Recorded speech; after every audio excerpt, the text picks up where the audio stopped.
नमस्कार, शुभ सकाळ. म्हणजे सगळ्या गोड गोड मैत्रिणींचं स्वागत आहे आपल्या छोट्याशा युट्यूब चॅनलमध्ये. तर मैत्रीण आलेली आपल्या सीताफळाच्या झाडाकडे.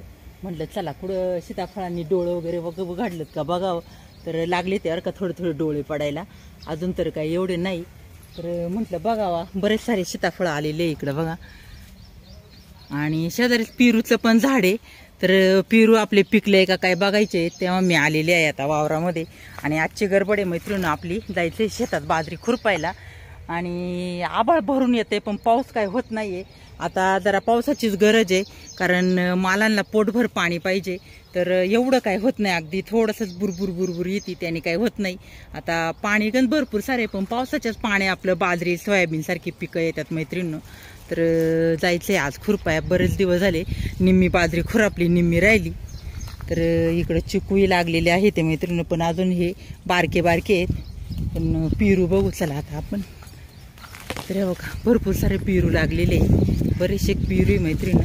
तर इथं दिसत आहेत पिकलेले पेरू, हे बघा चांगले मस्तपैकी पिकलेत. 2 पेरू आपल्याला पिकलेले सापडले. तर चला आता मस्तपैकी आपण पेरू खाऊ मैत्रीण. आणि आता शेतात जायचे गडबडे म्हटल्यावर आवरते पटपट. तर चला आता आपण शेतात गेल्यावर भेटू. आलेलं आहे मैत्रीण आता बाजरीच्या वावरामध्ये. आणि हे बघा इकडं मला वाटतं जवळजवळ 10-12 दिवस झाले असतील, अर्धी तिकडं बाजरी खुरापली. आणि त्यानंतर इकडं नंबर लागलेला आहे आज. आणि आज काय आता आम्ही खुरपी हातात घेतलेली नाहीये, कारण बाजरी एवढ्या 10-15 दिवसात भरपूर मोठी झालेली आहे. उपटतन चाललंय ना आहे आपलं, उपटतन चाललंय. काय गवत काय म्हणतंय हे बघा, एवढे फार ढीग लागले ते सगळे वरंब्याला.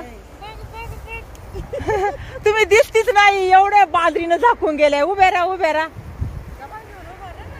बाई, एवढं गवत झालंय मैत्रीण. हे बघा बाजरी भरपूर मोठी झालेली आहे आता, पर बाजरीच्या बरोबरीनं झालंय.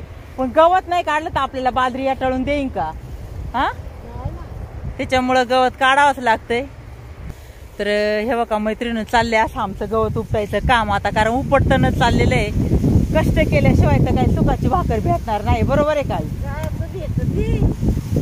तुम्ही खाली वाकून बोलत आहे, आवाज येतोय का? वारं सुटलंय त्याच्यात. तर मैत्रीण काबाड कष्ट करावंच लागतं, केल्याशिवाय तर काही नाहीये.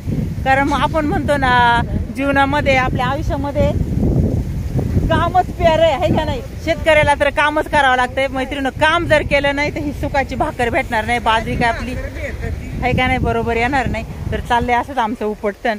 तर मैत्रीण इकडं एक वावर राहिले, पण त्याच्यात एवढं गावात आहे, आता काय काढावं का नाही असं डोकं चालत नाही. बघा वरंब्याला ना सगळं ढिगाला लागलेलं आहे गवताचं, एवढं गावात काढलं. इकडं 2 पाथं झालेले आहे खुरपून, आणि आता ही 3री पाथ चाललेली आहे. काबाड कष्ट केल्याशिवाय मैत्रीण सुख नाहीये. सुखासाठी एक दिवस आपल्याला रडावं लागतं, आहे का नाही. एक दिवस रडावंही लागतं आणि एक दिवस हसावंही लागतं. कारण सुंदर पाण्याला देखील सुंदर धबधबा बनण्यासाठी उंचावरून पडावं लागतं. म्हणून आयुष्य, बरोबर आहे का नाही. म्हणून आयुष्यामध्ये मैत्रीण यश प्राप्त करण्यासाठी काबाड कष्ट केलेच पाहिजे. कष्टाशिवाय फळ नाहीये. म्हणून हे बघा आता आमचं देखील चाललेलं आहे इकडं गवत उपटायचं काम. तर चला आता आज तर काय होणार नाहीये मैत्रीण, नाही होणार. तर आता आमची थोड्या वेळात सुट्टी होणार आहे. आता इथंच आम्ही व्हिडिओला करतो समाप्ती. तर सगळ्यांना बाय बाय. तर अशी आहे आमची गवतातली बाजरी बघा इकडं, आणि इकडं चांगली खुरापलेली लांबपर्यंत सगळी.